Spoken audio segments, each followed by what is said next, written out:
Welcome to Bangla news live. Champion ট্রফির জন্য 15 সদস্যের নাম আইসিসির কাছে জমা দিয়েছে বাংলাদেশ ক্রিকেট বোর্ড। তবে সে দলে পরিবর্তনের সুযোগ রয়েছে। টুর্নামেন্টে অংশগ্রহণকারী দলগুলো নিজেদের ঘোষিত স্কোয়াডে চাইলেই পরিবর্তন আনতে পারবে। আর সে পরিবর্তিত স্কোয়াডে 12 ফেব্রুয়ারির মধ্যে আইসিসির কাছে জমা দেওয়ার বাধ্যবাধকতা রয়েছে। বাংলাদেশের ঘোষিত 15 সদস্যের দলে কোনো পরিবর্তন আসবে কিনা তা নিয়ে এখনো বাংলাদেশ ক্রিকেট অনুরাগীদের মধ্যে জল্পনা কল্পনা রয়েছে।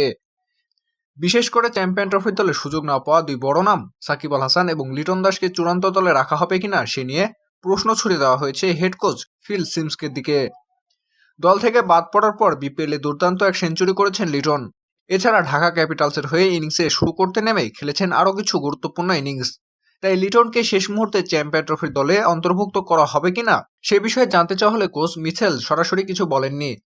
আজ সোমবার মিরপুর অনুশীলনের ফাঁকে গণমাধ্যমের মুখোমুখি হয়ে কোচ বলেছেন, মজার ব্যাপার হলো আমার লিটনের সঙ্গে কথা হয়েছে। তখন প্লেয়ার হিসেবে নিজেকে স্কোয়াডে না পেয়ে নিশ্চয়ই খারাপ লেগেছে।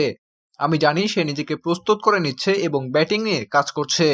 বিপিএলে দেখেছি লিটন ফর্মে কিছুটা হলেও ফিরে এসেছে। বাংলা নিউজ লাইভ, রিফাত সরকার।